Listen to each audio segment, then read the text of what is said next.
Good evening, good afternoon, good morning, whenever the fuck you're tuning in. This is another episode of Backyard Buckets brought to you by Backyard Sports. I got Bentley and I got Ryan with me. We got the whole team here tonight. Bentley, how you doing, man? Mark Cuban, 2024. He's making some moves here. He's All freeing right. up a little. He's freeing up a little bit of his schedule here for an opening position soon to come available in the Washington D.C. area. Of course, I'm talking about the ownership of the Washington Wizards. I don't know if they're for sale, but he has more money than anyone knows what to do with. So if he doesn't win the presidency, maybe he'll buy the Wizards, and we can see some actual change here in the district. Right. Something in DC, please change. Ryan, how you doing, man? I know you've been on the road there for a bit this evening, but how you feeling? I'm good. I'm happy to be here as always. I hope Mark Cuban does not run for the presidency. As much as I love Mark Cuban, uh, I'm tired of celebrity presidents. So let's get somebody like I'd rather like a professor or something run that doesn't have to be in politics, but like somebody who like does like something for a living Yeah. and doesn't just invest in companies like that's Maybe somebody who runs a think tank somewhere. yeah somebody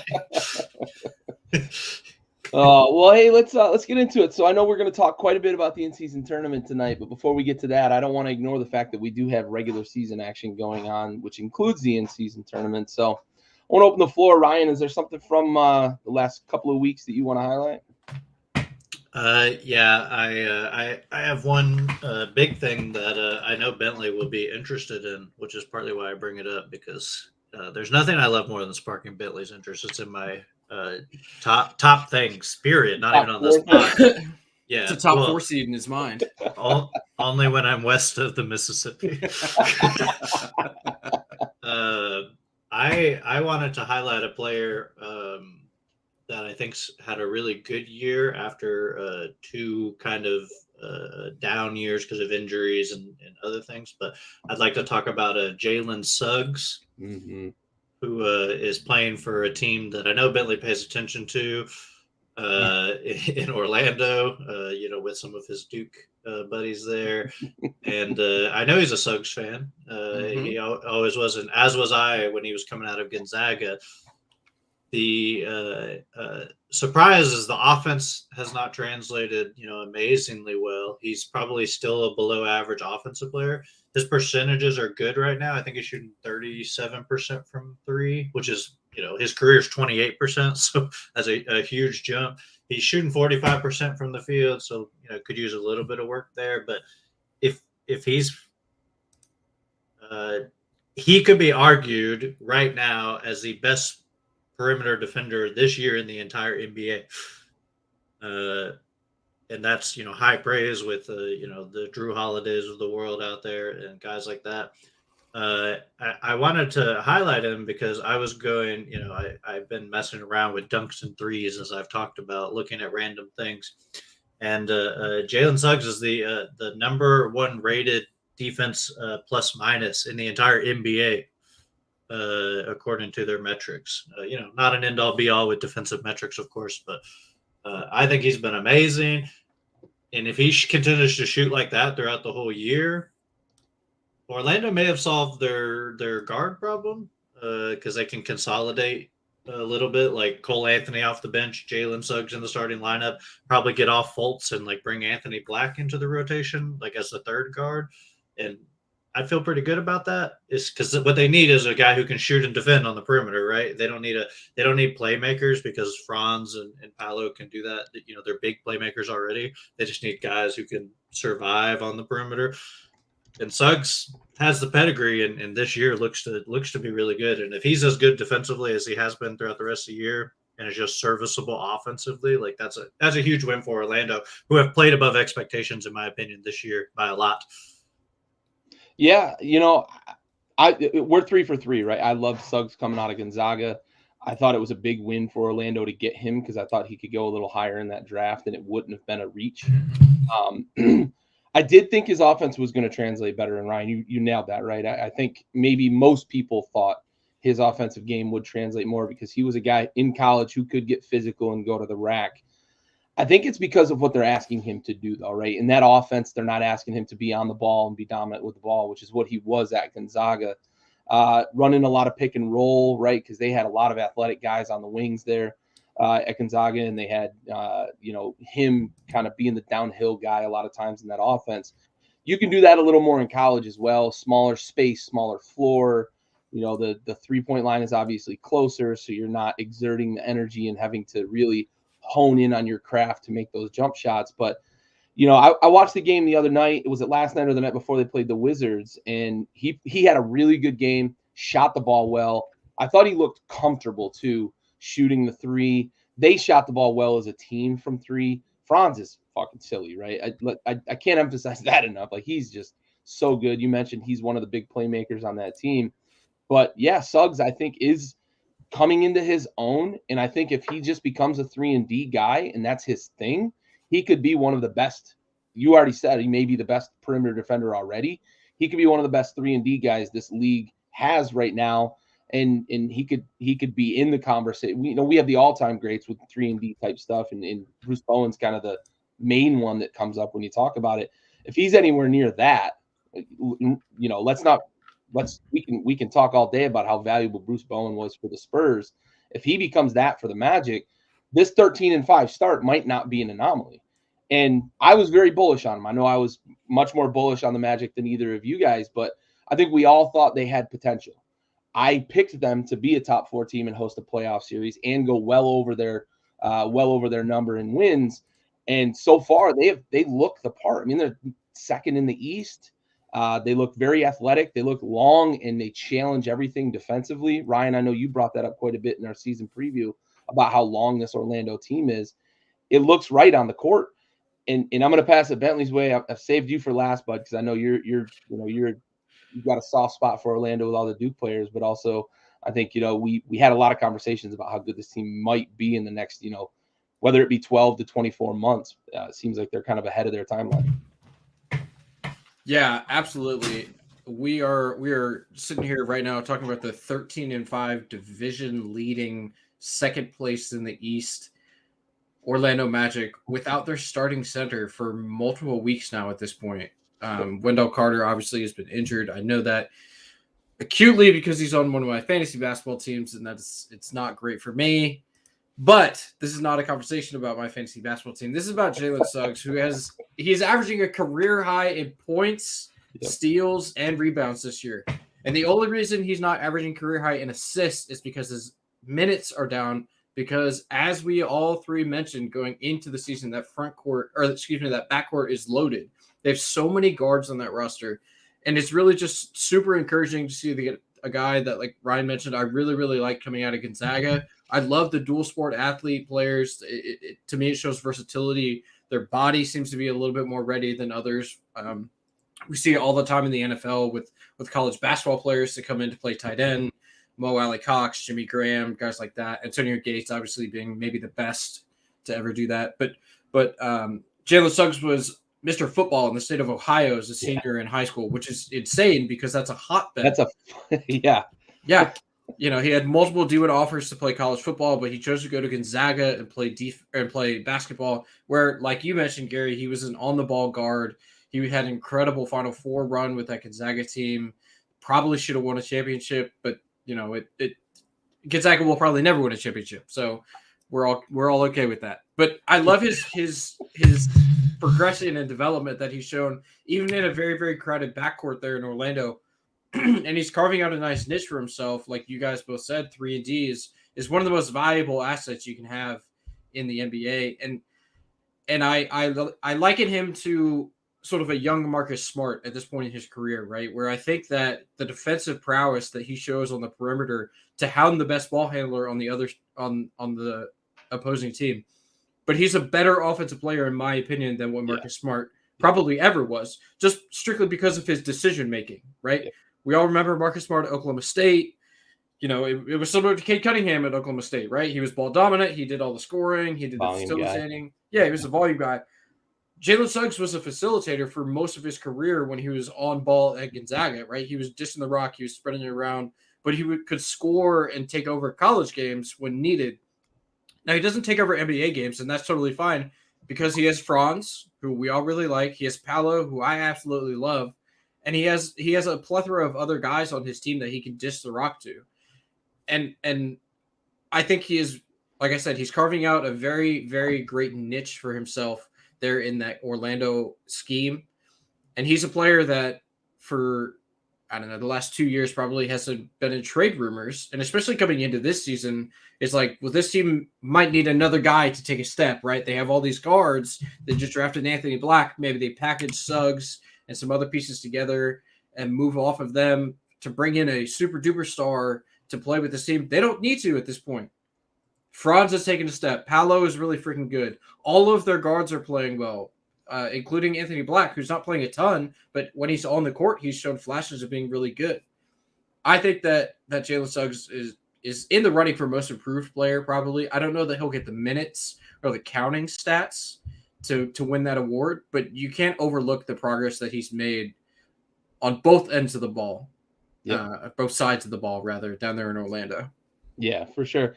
And another point I just want to make from the game I watched against the Wizards, and I know it's the Wizards, right? We all know who the Wizards are, but I think that Anthony Black is, by the end of the season, going to be much more involved in that rotation because he was distributing the ball and making plays in that Wizards game, and it was clear that he's got something in terms of athleticism and that combination of athleticism and speed and size that he's able to get away from guards and make plays around big men.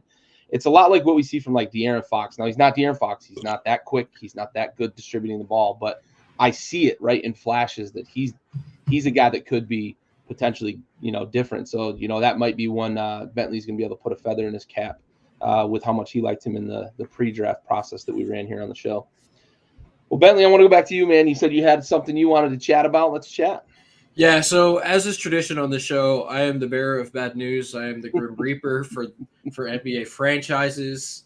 My Wizards are lifelong losers. I've we had Michael Jordan, obviously didn't work out. The John Wall era didn't work out. Gilbert Arenas brought guns into the locker room. I know what it looks like when a franchise is on the decline. And Tuesday night, I watched a franchise that is in decline in Golden State. Yep. And gentlemen, I would love to hear your opinions on whether you think I'm too early to say that Golden State is finished, that their championship window has closed. They're currently sitting out of the playoffs right now. They're last in their division, behind the team that we all kind of shit on, the Clippers, especially during that Harden trade. They're a half game behind, right? They've played one more game. But do you guys agree with me that Golden State, their championship window has closed with the core players that they have? Ryan, you want to chime in first? Yeah, Golden State is in trouble. That's a pretty good way to say it. I think they really need to probably make a move if they're going to try to compete. Wiggins has been meh all year. There's a lot of reports that he apparently doesn't work out. Like he's just doing his own thing, which is crazy because he was really good last year. And then that personal issue happened and he seemed to tail off quite a bit. So maybe it's a mental thing. I have no idea, but yeah, that doesn't help because he was really the connective tissue last year for that team. The moving the ball, finishing plays, playing defense. Draymond's not around as much. He's getting old. Clay looks bad. And I feel bad for Clay because it's not his fault. I think injuries caught up to him. It still even affects shooting, unfortunately. Being able to get lift on your legs and stuff like that. It's a huge reason I can't shoot is because I can't. I have no power in my legs. So, and it's not because of injuries; it's a lack of doing anything. But been watching basketball. Yeah, watching doesn't help much. I think they really need to figure something out if they're going to try to compete. They got guys, and I think it's tough from Steve Kerr's perspective to, I think, play the guys that are probably better for them right now. The Moody's of the world, who I think is actually like a worthwhile contributor. He should probably be playing equal minutes to Thompson right now. and I don't think he is. If I had to look, I'm pretty sure he's not. They had the other night. Sorry, I'm just gonna pump in No, real you're quick, or fine, jump you're in fine. real quick because you mentioned Moses Moody. He had like 11 points in like a 4-minute stretch last night or Tuesday night. Yep. And then they subbed him out. He made a 3 for the ball after the ball stoppage that they subbed him out on. And I'm like, what are they doing? And it was Klay Thompson that they brought back in. I just don't get it. He was like you couldn't stop him. Sacramento had no answer for him. He made 3 threes and he went to the hoop and made a layup. And I didn't get it. You know, I understand like you've got this plan when you go to manage minutes, but in-game feels a big deal. And that dude was as hot as fish grease at that moment, and they subbed him out. Sorry, Ryan. Go ahead and finish your thought. No, you're fine. I was just actually gave me time to look up. Moses Moody's getting 17 minutes a game. I don't love that. Chris Paul's got an injury now. That kills him. Saric has been good this year. I think that's like a bright spot. Kuminga's been decent this year, bright spot. But like, I'm just they're tiny. Like that team's always been small, but they've been able to move a ton, right? And it's like that catches up to you as you get older. Like big teams can survive longer just because they don't get any smaller typically. Like Orlando might be like competitive till they're like mid-30s if that team stays together just because they're so big. But when you're small and you get out physical without Kevon Looney and Draymond Green, like they don't have anybody inside, and teams are going to eat them up. Like how do they play Denver? You know what I mean? Like those types of guys. How do they play Minnesota? They just, and that's assuming they even make the playoffs. Like they're below 500 right now. They're not good. Curry's good, and that's about it. The rest of the team is just struggling bad. Yeah, for sure. I agree. I mean, the window's closed. I don't know what they can do to open it back up because I look at the assets they have on it. They don't have a lot of assets you can move and get maybe a superstar back unless they can find a team that's desperate to just get off of one and tank or something along those lines. You're not going to – there's no quick, easy fix for this, it seems. Maybe it is rotation. And then Gary Payton got hurt mid-game there, and he was kind of a big deal. He had been playing some really good on-ball defense for them against, De'Aaron Fox, et cetera. But they're old. They are slow, with the exception of probably Steph, who it seems has been able to, knock on wood, right, for Steph's career. But he's been able to avoid, at least to this point, kind of the effects of Father Time in a lot of ways, especially with the style of play that he plays. But Clay's like 3 steps slow. His jump shot's not as crisp. He doesn't seem to really be able to create shots anymore. And like you said, Ryan, it's not his fault, but that's just the reality of it. And I think Draymond's shtick doesn't work anymore. Like he always used to be able to like keep himself centered, but also like get under the skin of the other team and potentially like lobbying refs. He just gets teed up all the fucking time now because he can't keep himself under control. And it's not good. Like he got teed up for some like just nonsense shit Tuesday night. And right about that time is when the momentum shifted. Golden State needed to win by 12, right, to get to the knockout stage of the in-season tournament, which we're going to talk about in a minute. And they were up like 8, and he got like half fouled, but it wasn't like an egregious miss call by the refs. And he just like went to the ref, and I don't know what he said, but he said enough to just get teed. And the momentum shifted, and that's the sort of shit you can't have from like a vet player. Yep. My dad asked what has caused such a quick fall. I think it's a combination of a couple of things. We've talked about the age. They were a dynasty for a long time, right? And it's hard to maintain that in the NBA. But I also think we talked about the James Wiseman issue earlier this year. I don't remember how many weeks ago or how many episodes ago it was, but we talked about it. And like, he didn't fit the system.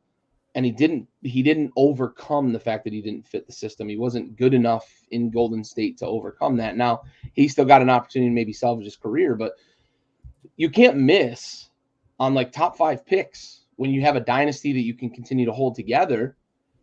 And just that feels like those misses in the draft are a big part of why this fell apart.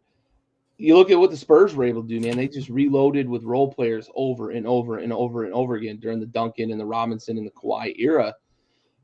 Golden State hasn't been able to do that. They've had to go out and make trades, and that leaves your roster pretty barren. And I think that's where we're at right now. they turned James Wiseman into Chris Paul.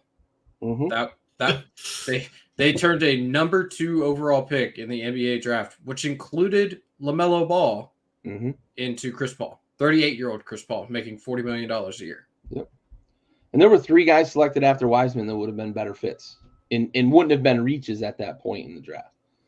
So, yeah, it's tough. It's tough. Yeah, we got our resident center expert chiming in. Draymond needs to get center. All right. Ryan, anything else you wanted to talk about? Yeah, I have one other thing. I wanted to highlight a team that I think we talked about last week or 2 weeks ago. I can't, the weeks blend together at this point. I'm just happy to be here. Last week was Thanksgiving, so. Well, last show, last okay. week. Gotcha. I was here on Thanksgiving. No, that's fair. That's fair. I was live streaming my NBA conspiracy theories. Y'all didn't tune in clearly. I was watching football. Probably better. I get your conspiracy theories for free every day. Yeah, that's true. That's true. I try. It was weird because I told Bentley at work that I was gonna do that, like come on and talk about different conspiracy theories I had, and then that day the Josh Giddey allegations came out, and I was like, maybe I'll just back off. Yeah. Because I could have said something about him, and then it would have got real weird. Yeah. Some clip channel finds me, and they're like, "Look what this guy said." He says that Giddey's a member of the Illuminati, and that's why he's into young women, or something crazy like that. Where was Epstein's Island located? Yeah, right. In Chile. Yes, in Chile. I want to talk about the Timberwolves. Again, I'm gonna talk about some interesting stuff I was looking at. The Timberwolves have had a very difficult schedule so far. Yeah.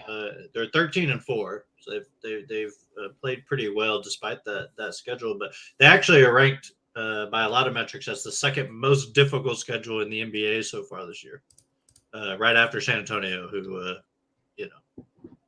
they're not good, so it doesn't really matter that much. They also, according to this metric, the third best adjusted net rating in the league. That obviously impacts because of strength of schedule, so they're weighing it. They get a little bit of a benefit because of who they're playing, but they face the seventh best offenses across the league and the fourth best defenses across the league as on average, and are still 13-4. Yeah. Have played really well. I think we were talking previously, like, are they real? I know we got a guy in this chat. They're playing 2 centers at the same time, and it's working. Really 3 if you add Reed into it, who gets a lot of minutes too.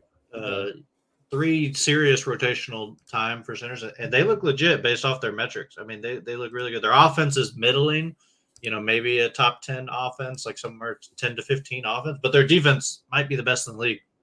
And that goes a long way. And then you just let Anthony Edwards and Towns kind of do what they got to do. So I just wanted to highlight them. Their metrics, their advanced metrics as a team looks really good. I just want to highlight one other thing. They are really defensively. They're giving up almost exclusively jump shots. Big rim deterrence. I think that's huge. Yeah, exactly. I knew you would like that. And I think Rudy Gobert's got to get highlighted for that, right? Like, I've seen many, many clips. I've watched some games where he's just flying all over the floor, like at his size, and just making people second guess doing stuff in the paint that they would normally do against, other centers. So I have to highlight that he's been a big player for them, and is probably the defensive player of the year if I was to vote right now. I know the NBA doesn't give me a vote, but I'm trying. He would be who I would vote for. So yeah, I just wanted to highlight their metrics look really good. They have the best defensive effective field goal percentage in the league, and also, like I said, best opponent rim percentage at the league, which are obviously significant factors in how good your defense is. So I wanted to highlight that with how tough their schedule's been. So Patrick Ewing frozen envelope. that one could be true. And it involves a center. Yeah, absolutely. I think there is some validity to whatever went on with Ewing. Yeah, it's like first lottery ever, and the New York Knicks win it. Crazy. Of course. And they get a generational guy. The largest market and got no championships out of it. Yeah, that's true. So 2 weeks ago is when we talked about the T-Wolves, and they had just finished up. They had a 7-game win streak. The night we decided we're going to talk about them, they had lost the game the night before, but that 7-game win streak included 6 wins against teams that were like 2 or more games above 500. They were beating good teams during that stretch, and they continue to do so throughout the whole season. As Ryan mentioned, the strength of schedule, the metrics that they've faced, it's working a lot better than I thought it was going to. In the limited time that we saw Towns and Gobert on the floor last year together, it was clear there was some non-chemistry there. But I think the injuries really probably hurt that more so than the players themselves. I don't know what Gobert did this offseason, though, but he looks pretty spry. Ryan, you mentioned he's flying all over the floor, contesting shots, and just being a big body in the way. He looks spry, man. He really does, and I think that helps a lot for that defense, for the Timberwolves, because it's hard to get to the rack, and jump shots aren't your most efficient shots, especially if you're not hitting a pretty good percentage from 3 to make the analytics count. Bentley, what are your thoughts? Well, I know that everybody's super high on the Timberwolves right now, and maybe it's justifiable, but I'd like to call back to October 17th when they gave up 111 points to Maccabi Anana, an Israeli basketball team that flew into Minnesota. So if you're going to talk to me about defensive efficiency, you can't be giving up 111 points to an Israeli team. That's a fair point. In a game where Luka Garza, a player who would be a Brandon King All-Star, was your leading scorer with 30. MVP of MVP. No, Minnesota is playing incredibly well and super high level basketball right now. Chris Finch has established himself as a very, very good coach in the NBA. He's doing a lot with a unique situation, right? Because you have Karl Anthony Towns, who was the number 1 overall draft pick. They were like, we're going to build a team around this guy. Going into last year's trade deadline, I think the front office with new ownership under A-Rod was kind of like, hey, this Anthony Edwards dude, who we also drafted number 1 overall, he's going to be the face of our franchise, and we're going to do everything we can to put a roster around him to flourish. And Chris Finch is the one that has to deal with that on the court and in the locker room, right? So I don't know what he said to Cat, but Cat has bought into this system where Anthony Edwards is very clearly the guy. And we talked about this when we did our top 75 rankings, where I thought that Anthony Edwards was probably too low, and he was like 12 or 13, right? Anthony Edwards right now is playing at a first-team All-NBA level. He's carrying that freaking maybe not carrying. He is the leader of that franchise currently, and they're number 1 in the West, right? We're 20 games in, whatever we are, but still, like, that's a quarter of the season. That's nothing to like shake a stick at, right? Ryan mentioned their defensive rating. They're 4th in the NBA in efficiency differential, which is you combine offensive and defensive efficiency, right? So to be 4 in the NBA, playing 2 7-footers at the same time on the offensive side, that's pretty freaking good because there's no other team doing that, right? Like maybe the Spurs, you could say, with Zach Collins and Wembanyama, but Wembanyama has not been good this year, at least offensively. He's been extremely inefficient, which got it. He's 19, whatever. But like Gobert historically has not been a guy that people play late into games, especially in the playoffs, because he gets played off the court. But they're running an offense up there with Mike Conley being a distributor and Jaden Daniels, shooting the hell out of the ball. And Anthony Edwards is doing anything he wants, taking over games late in the fourth quarter on both ends of the court. That this team is not someone that anyone should want to play, right? There's been a ton of talk, and we'll go into it with the in-season tournament, but ideas were thrown around that, like, if you win the in-season tournament, you should be able to pick your first-round matchup, right? If you win the in-season tournament, you choose who you play the first round of the playoff if you make it to that point. I don't think there's a team in the NBA, at least in the West, that would choose to play Minnesota in the first round. It wouldn't be Denver.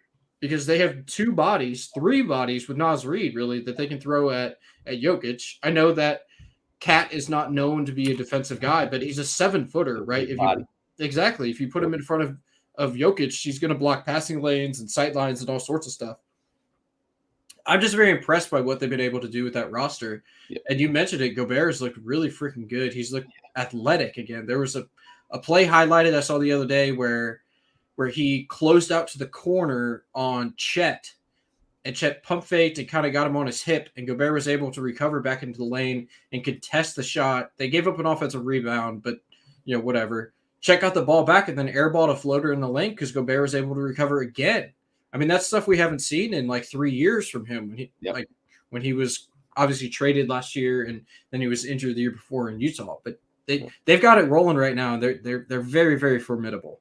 Yeah, for sure. My dad highlighting the Cavs and the Lakers. They're both one's 10-8, one's 11-8. Lakers were scuffling out the gates, but they've got hot. They're 7 out of 10, 7 out of their last 10. Cavs are 7 out of their last 10. A couple of teams heading in the right direction. They're 7-8 respectively. Lakers in the West and Cavs in the East right now in terms of seeding. I fully expect the Cavs to be closer to the top 3-4 in the East by the end of the season. However, struggling out the gates, a little bit of injury issues there. We'll see. Darius Garland, I know you mentioned fantasy earlier. Bentley, I have him on one of my fantasy teams, and he's been in and out of the lineup. So I think the Cavs are going to get there. The biggest thing for them is to get healthy. The Lakers, I think they're going to be active at the deadline. I think they're still, we say this every year with LeBron teams, they're like a shooter away. They need a shooter, another better shooter. Austin Reeves isn't quite the same guy he was last year. I think they really need another shooter. I wouldn't be surprised to see them, if the Bulls do end up tearing that roster apart, they may be out there poaching, one of those guys away from the Bulls. But all right, well let's flip gears here and let's get to the in-season tournament. So this sort of spawned for me in terms of suggesting this as a topic, because Tuesday night was the first real interesting moment, I think, that we had in the in-season tournament. The games have just kind of felt like regular season games, but we go into a rivalry game between the Warriors and the Kings, and it's just become kind of this like hotly contested pseudo rivalry. It's not a long-standing rivalry between teams, but they've been going at each other for the last about 18 months. And Tuesday night, we've got an elimination game where if the Warriors win the game by 12 plus, they move on to the knockout stage. And the Kings, they would win the group if they lost by 11 or less. And the Warriors were talking about it all game. There were many times when Steph was mic'd up, say, hey, we got to win this thing. We got to get up by 20 and, yada, yada. Let's keep pushing. Let's keep pushing. And they had a sizable lead. They actually got up, I think 15 at one point, and then kind of fell apart. But it was legitimately, it felt like there was at least some tension in the air about the in-season tournament. So I kind of want to get your guys' thoughts on just how successful this first iteration of the in-season tournament has been, because we've talked about this. We all know what the objective with the in-season tournament is. New TV deal coming. We need more games that matter. We need reasons to get superstars on the court when guys are in town, when fans are in town, when the teams, the teams with the LeBrons and the Stephs and those that are traveling to other cities, when they're playing in your city, you want to go to those games. The NBA is trying to give the fans a better experience, but also sell the TV execs on. Here's some more games that we can sell more expensive ads during, right? And we're going to see as the knockout stage comes on how much that really moves the needle. But I want to get your guys' thoughts. What is your first impression of the in-season tournament? But I also want you to kind of answer the question of, like, do you think it's moved the needle enough for, like, the casual or fringe fan to tune in more? Or is it just kind of ho-hum regular season games? Ryan, I'm going to go your way first. What are your thoughts here? I like the in-season tournament. I think I was kind of 50-50 when it first was announced. I'm a big soccer fan, and a lot of comparisons to like the domestic cups, the FA Cups and those types of things. I was like, okay, I kind of see what they're trying to do. The things that I was concerned about is like, well, if you win the tournament, that means you have to play tougher opponents during the regular season, hypothetically, right? It's like I won my group. Now I got to play as a regular season game. I have to play the winners of the other group, or the wild card. But like eventually, you have to play one of the top like 8 teams or whatever, right? So I was concerned, like that's almost a negative, right? Like to winning games. But I mean, I guess fundamentally to a lot of people, the $500,000 matters a lot for the guys who are winning, right? Like especially guys on rookie contracts, maybe second round picks who are getting minutes, right?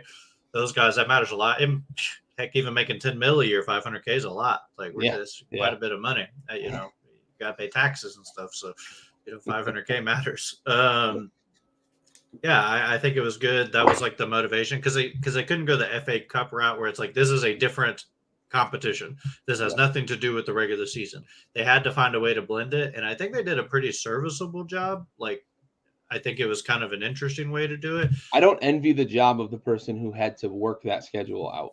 Yeah. And they just released like the people who didn't move on, like their schedules. You know, because I was watching the Rockets, and if they won, they would have won their group. And it was like, okay, we don't know our schedule until like we win or lose this game, kind of thing.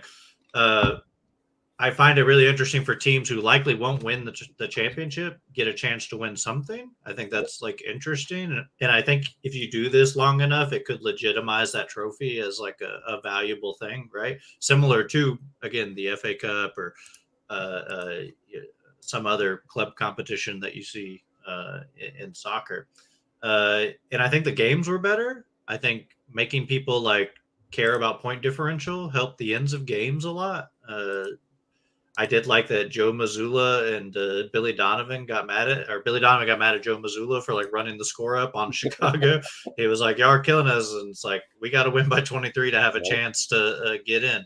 I'm like, cool. Like, I want to see Jason Tatum play 4 quarters. Like, if I can get away with it, I love Hauser, but I don't want to see him getting 28 minutes because the game's a blowout. Like he should get his 28 minutes because it's competition, So I think it's been really good. I think they've done a good job with it. I think people are skeptical of it. I didn't love the marketing. The commercials are pretty bad. Like I thought they were a little cringe personally. But I think the actual product was good. The only thing I want them to add to take from soccer, I think we should relegate the worst team in the league every year and bring up. I want that in all North American sports. Yeah, I think the Rio Grande Valley Vipers should be in the NBA. Yikes. That'd be sick. I want the opportunity for like Alabama to move to the NFL. Oh, that'd be crazy. I don't know this Alabama or like 3 years ago Alabama. Yeah. Like 2020 Georgia now, I guess. 2019 Alabama might be able to score on the Carolina Panthers. Yep. Bentley, what are your thoughts on the in-season tournament? So my initial reaction to the in-season tournament was just the song "Blinded by the Light" over and over in my mind, because it was painful to watch on some of these basketball courts. My goodness. I'm a super fancy and bougie person, so I have LED lights on the back of my TV that match the picture that is on the screen, right? So I remember specifically watching the Bulls, who, by the way, went 0-4 in the in-season tournament and were eliminated pretty much immediately. Yeah. I remember flipping it on to them, and it was just a sea of red in my living room. Just nothing but red. I couldn't see. There were no lines on the court that I could see. It was red court, red jerseys. And I was like, well, this is awful. And it continued to be that way. Right, the courts didn't change. Now there's a couple. I believe Golden State's wasn't terrible. There were a couple that were not awful, right? Yeah. But whatever. We're talking about the actual basketball itself. Yeah, I'm a fan of competitive basketball. Right, Devin Booker said it the other day in his press conference. He enjoys the way that the game was played. Ryan talked about running up the score. Right, Phoenix did the same thing. They played their guys all the way through the end of the game. That's the basis of competition. You're supposed to beat the other team. And if the other team doesn't want you to win, then they have to stop you. Yep. It shouldn't matter what the score is. well, obviously the score matters, but like it shouldn't matter what the differential is, right? Each team should compete for 48 minutes till the final buzzer sounds, you know. So I liked that aspect of the final night of the tournament because there were teams that had, like, I think Jason Tatum played the final 9 minutes of that Boston game. Like they were up 20 or whatever, right? He would never do that in a quote regular season game. He's got the ice bags on his knees at that point. Yeah, you know, but that's fine. Like Larry Bird had ice bags on his knees every single freaking game because he played 82 games a year. Yeah. So I loved it because it shows me that the players care about this thing. And that's what makes it intriguing to me, is that the players have buy-in to this brand new tournament because these guys, they're competitors. Tyrese Halliburton said it in one of his press conferences. He goes, I just want to win. I've never won anything in my life.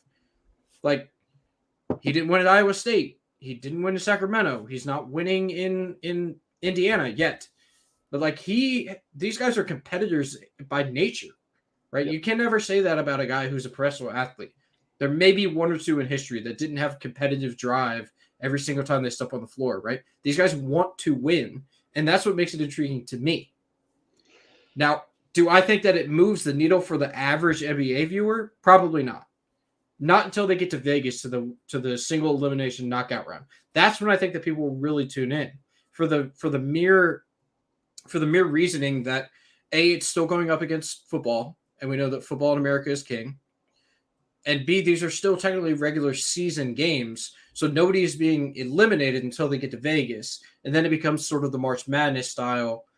And also the games next week will not be going up against football, so they won't have any real. It'll go against college basketball or whatever, but more people watch NBA than college basketball. So the quote average viewer or people that are trying to bring into the sport, I think will care a lot more about it when we get to the knockout stage and the players are actually in Vegas playing for a trophy that's in the building. Yeah. No, yeah, that's a good point, right? When the games matter that much more. And that I think that's why the final nights for each of the groups were a lot more tense. And we see it in soccer too, right? Ryan brought up the soccer group. The first games in group stage, unless it's the World Cup, right? Because the World Cup, everybody's on edge about every game there. But the first game or two, we got a point or whatever, right? There's no ties in basketball, obviously, but I think the elimination round, the knockout stage, is going to potentially move the needle a bit more. One thing I will say though, Halliburton, what he is winning is me money on Pacers overs. Very true. Almost as reliable as the Wizards. I think they have one less over hit than the Wizards so far this year. He's almost as reliable as me betting the over on the Wizards and it not hitting. That's fair as well. You're 0 for 2 now, right? 0 for 2, baby. They've only missed 3 on the year. Yeah. You're betting a fucking good percentage, bud. Yeah. But yeah, I will say I am surprised by just how much the players bought into this, because I thought that it was going to be like the Pro Bowl for the NFL, that players weren't really going to pay attention to the fact that these were in-season tournament games, other than being blinded by the fucking courts, which are monstrosities with very few exceptions. I am surprised though, and I like it. I like that the players seem to have bought in more to what this is and what the NBA is trying to do with it, because I fully feel that this thing is going to become more and more and more, and the NBA is just going to continue to tweak and make adjustments with this. It's not going away, right? We can call it whatever we want it. If this was the experiment with it, whatever, but the NBA wants to keep as many intriguing games in the mix as possible for the TV deal. We can say it, we'll say it right up front. What I do think could be an impact on why players care about it so much. You mentioned the $500,000, and I liken this to like when in the NFL, a quarterback knows that like a wide receiver has an incentive that they're close to. Brady did it with Gronk, and a lot of guys have done it with wide receivers. They know, right, when they're close. Guys on the end of the bench, a lot of people talk, we got to get into the playoffs, get these guys paid, or, those sorts of things. We see it in other sports. I think that potentially behind closed doors, there's a lot of conversation about like, hey, if we win this game by so much, we're going to go on. And if we win this thing, everybody gets 500K. And that means a lot more to number 13 on the end of the bench than it does to like Jason Tatum making $40 million. Or Jaylen Brown's probably the better example, right? Because of how much money he's making. But I think that does have a lot to do with it. And I didn't take that into account when we first talked about the in-season tournament and when it was first announced. I didn't really take that into account, that there's a lot of consideration in those locker rooms for like how guys are making like everybody's cheddar, right? Everybody cares about everybody's cheddar in those locker rooms. So I didn't really take into account that might be a factor as well. I want to pose the question now, and Bentley, I'm going to go back to you first. Give me one thing, or maybe a couple of things that you've thought about that you would do to change the in-season tournament for the better. Oh man, for the better. I think they should do it later in the year. I think they should do it after New Year's. There's a downtime in the NBA. So, as I stated previously, I don't think it's drawing in new viewership except for the elimination games in Vegas, right? It's football season. I get it. Not many people are tuned into NBA right now. It's freaking November, December. The season doesn't start till Christmas. Got it. If you truly want to draw in more viewership to high-level basketball, which is what the intent is for this in-season tournament, I think you do it after the Super Bowl and you do it before March Madness. To me, that makes the most amount of sense, right? It's kind of a sports down season. You know, pitchers and catchers are reporting sort of soon. College football is over. NFL is over. All we really have is hockey and basketball. And if you want to draw the fullest amount of attention to solely the NBA, you do it during that season where it's only you guys. You have the whole spotlight. Everything is on you. I would suggest that they do it then. I understand the draw of doing it early to try to draw in that viewership to games that matter in November and December. But again, I haven't seen the ratings, so I can't back this up or anything, right? But to me, I don't think it's drawing in new viewership to these Tuesday and Thursday night games. But I do think there will be a lot of eyes on the Vegas games. So if you want to draw attention to the in-season on the Tuesdays and Fridays, do it in the end of January, do it in February and the beginning of March. And that way you kind of have the whole sports world's attention on your sport where you can showcase your best talent. I'm glad you brought up the ratings, because I had kind of thought about it from like the generalized perspective of like, does this move the needle for the average fan, right? Yeah. I didn't think about looking at actual ratings, and I'm glad you brought them up. I just Googled it right now, and 26% increase over games in comparable windows. NBA won. Honestly, like just from that number alone, the NBA won with the in-season tournament. Now, of course, we're going to look year over year. Are they going to be able to maintain that difference in ranking ratings? Is it going to stay at a level or grow? Right? I get it. But just based on year one, if you're up 26%, and that's on TNT, which has been the prime location for basketball with that in-studio crew and the games that they are able to highlight because of who they are and what they bring, and then the teams that they get. 26%, that's a big win. That's a big win for sure. Ryan, what's something that, given the opportunity, you would change about the in-season tournament to make it better? Well, first I want to say, if they're having such a large increase of viewership during those games, we should make the whole season an in-season tournament.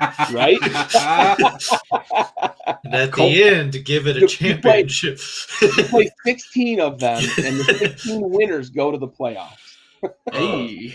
That'd be pretty cool. I don't know what happens when you win at the beginning. Do you sit the rest of the year and hang out? Maybe. That'd be chill. You just hold viewer parties in your building so you can still make money. You play like 6 games, and you're like, all right, we're in the playoffs. We'll see you in 6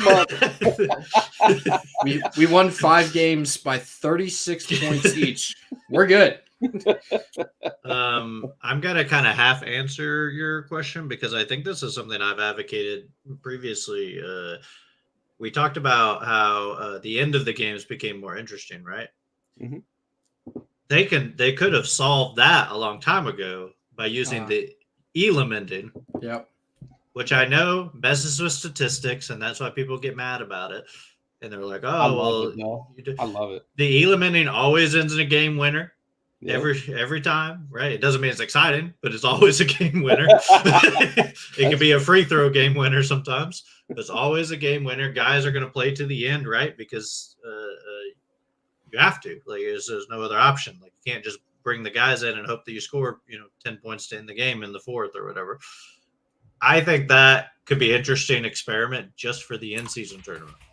Yeah. And just do it based off points. So you can still do point differential, because if you're up by a lot in the third, the Elam ending will be like, you got to score 3 points and you win the game. Yeah. And that will keep the differential high.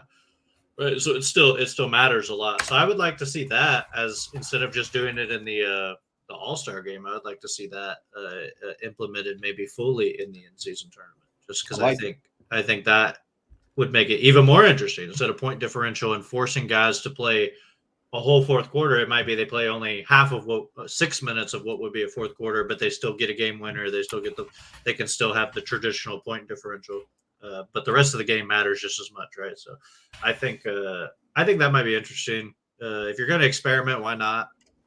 You're going to try different things, there'd be a lot of top 10 plays, I figure.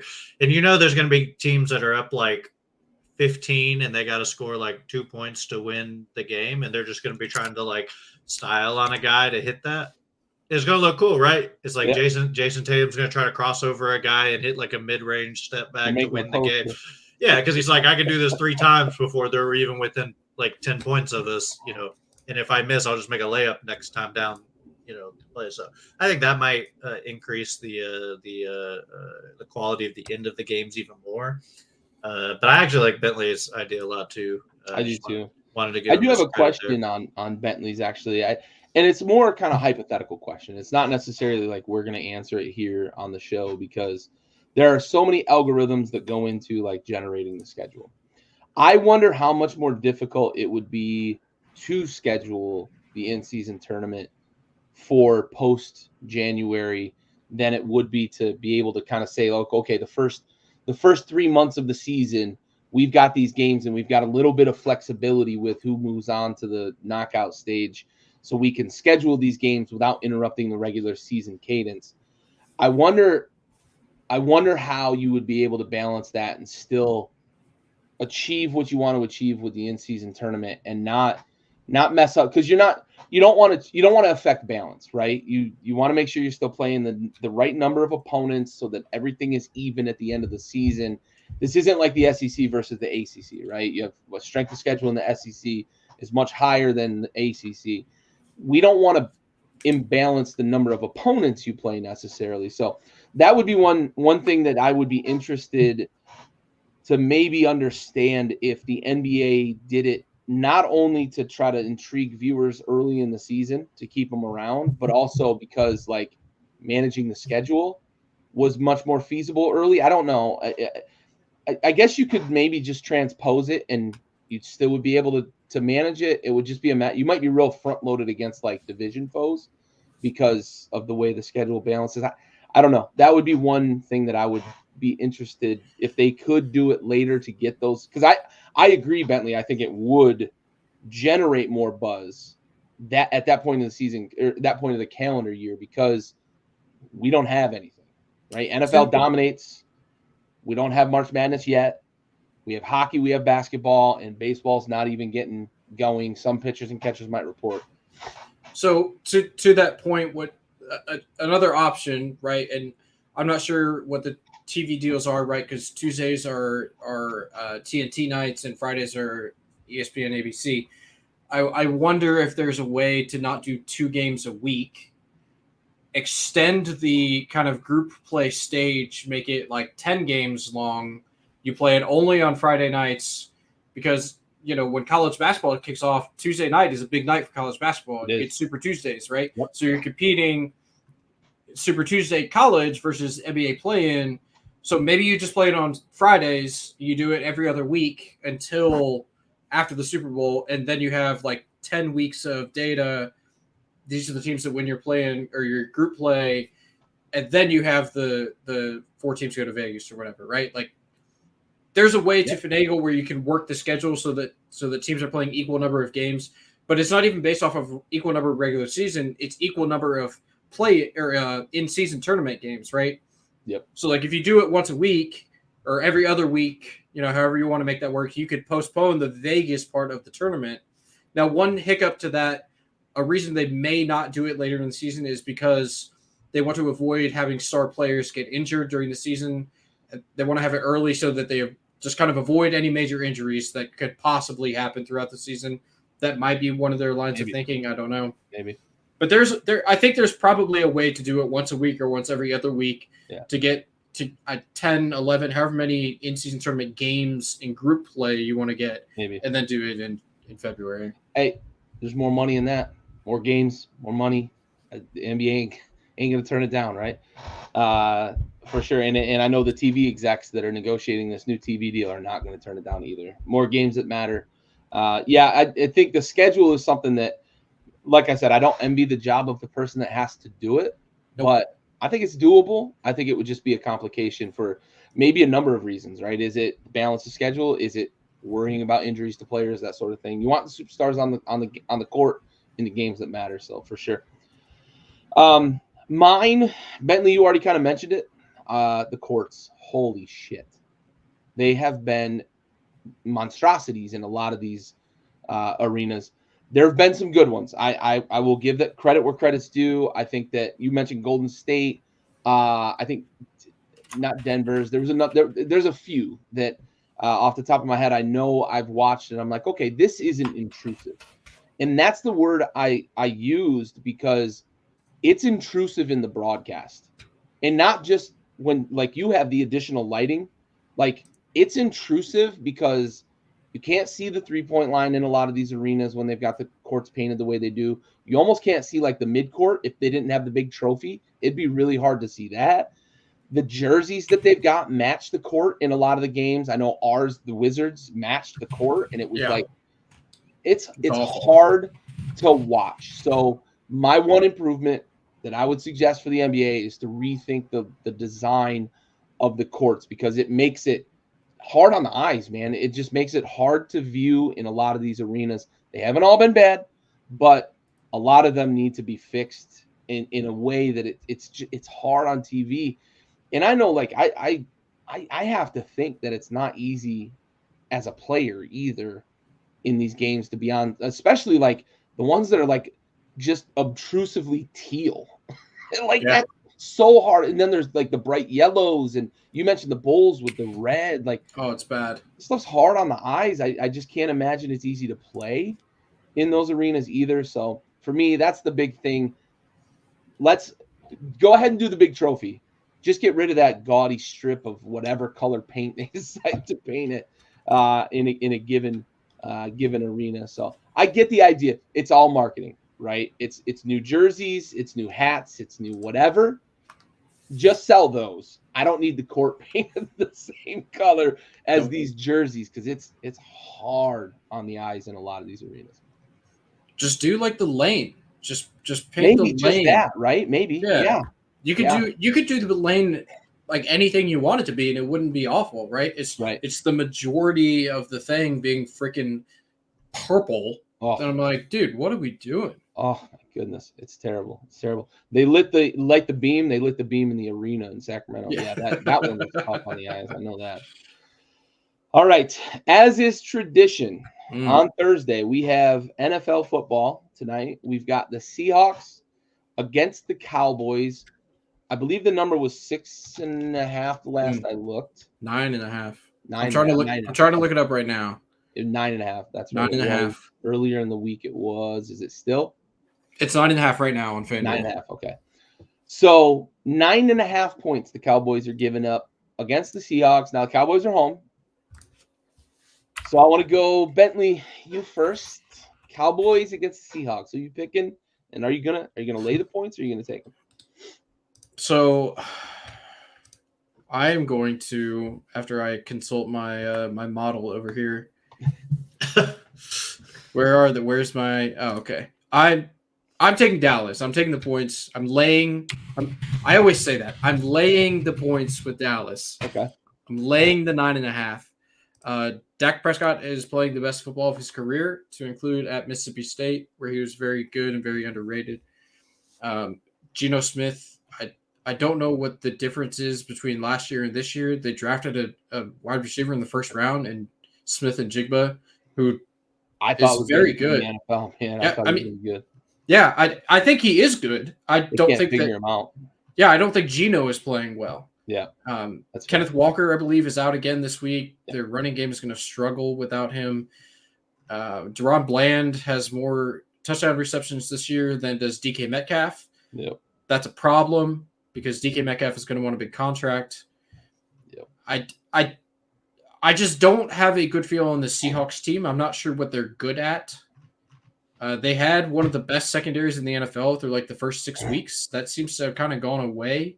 Yep. And with a hot Dak Prescott coming in and with a slew of receivers, I just think that Seattle's not going to be able to keep up with Dallas. Yep, that's fair. Ryan, what are your thoughts? Dallas going to blow them out? Hold on, let me consult my model. Dallas is 8-3 against the spread, by the way. Kate Upton says Seattle is gonna be fine. They'll take the points. That's a good model to consult. Yeah, Houston legend Kate Upton. I just asked her. That's what she Earth, said. Earth legend. Kate Earth Upton. legend. Kate Upton. No, y'all can't have her. If only Houston had a Milky Way slew. If only Houston had any other attractive, people to claim. Yeah. That's true. That's why I left, so there was only one. Yeah.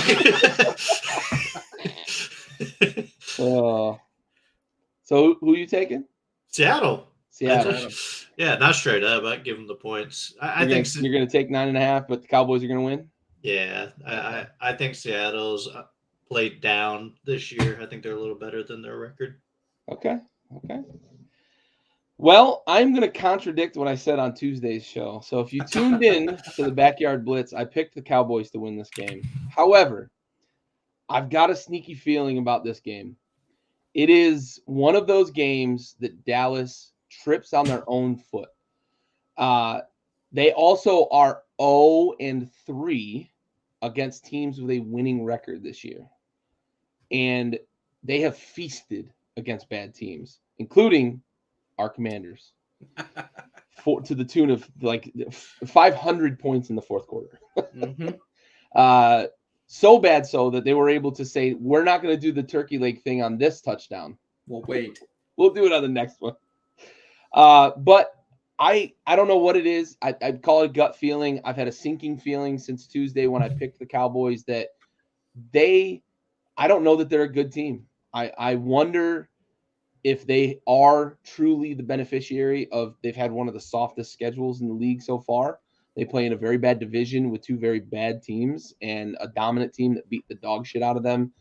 And the other good team that they played beat the dog shit out of them. And they lost to the Cardinals. The 49ers kicked the shit out of them. But the Eagles game, they should have won.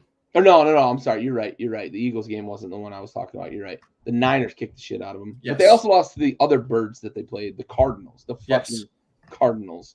Hey, Josh Dobbs, dude, the Pastronaut. I don't know. I just gut feeling. I'm going Seahawks. I'm going Seahawks money line. Oh, yeah, I am Seahawks money line. I don't know. Just sinking feeling. Cowboys don't play well against good teams. They just don't. Maybe they are a good team and they just don't play well against good teams. I don't know what it is. Give me the Seahawks money line. That's a lot of juice. If you do want to bet it, I won't reimburse you if you lose on it because I will book that bet. Okay. I would be willing to book that bet. I'm actually going to book it right now as I sign off here. But yeah, I don't know. It's just sinking feeling. The Cowboys have underwhelmed against good teams. I hope I'm wrong for the sake of my brother's a Cowboys fan. I hope I'm wrong for his sake. I hope I'm right for my sake because I hate the Cowboys. But yeah. All right. Well, let's bring this thing home. Ryan, any closing thoughts here as we close out the show? God, I just have so many thoughts. Just there's so many that I couldn't pick one to say, so I'm gonna say no, just to save y'all some time, of all of my thoughts. It's good because I have a lot. Awesome. Okay, go Let for us have it, Bentley.